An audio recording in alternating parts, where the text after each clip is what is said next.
Hey, teacups. You're looking ravishing today. Good for you. Anyway, do you see this mountain? It's pretty frickin' high, and it's frickin' hard to climb. It takes a lot of time and patience. Do you know what this mountain represents? Boom! Life!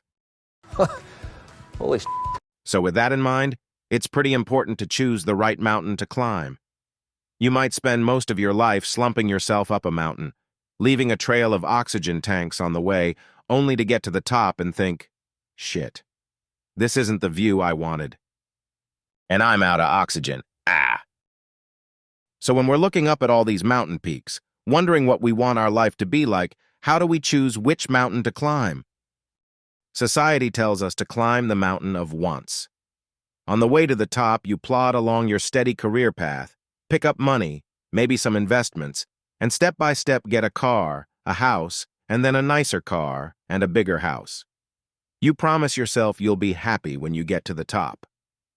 That might not be the best mountain to climb. It might even be pretty shitty. Instead, it might be better to think about what we want our life to be like.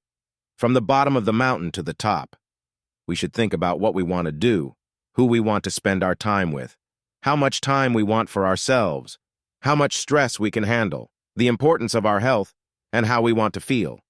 These are some pretty valid questions considering we'll be spending most of our lives climbing that mountain.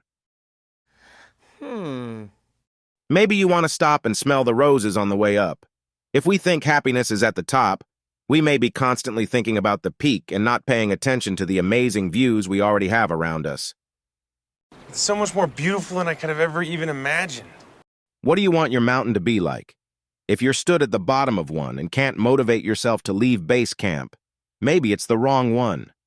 Find one you want to climb, one that makes you want to dance your way to the top, loving every minute of it, even the hard and steep bits, because the only thing at the top is death.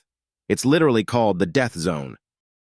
And if you're already halfway up a mountain and you don't like what you see when you look up, you can always switch mountains. Luckily, these mountains are super slippery. You can slide right back down like a wet penguin and be back at the bottom in no time. But yeah, you have to start climbing another one from the bottom. But if the view at the top is the one you want, it seems like the obvious choice. Oh, God, so obvious. Well, that's my mountain of wisdom for today. Get it? Mountain. Ha! Anyway, I gotta go find a climbing harness that fits. I keep slipping out of them. Happy climbing, teacups. Give yourself a kiss on the elbow for me. And before you set off on your climb, please subscribe.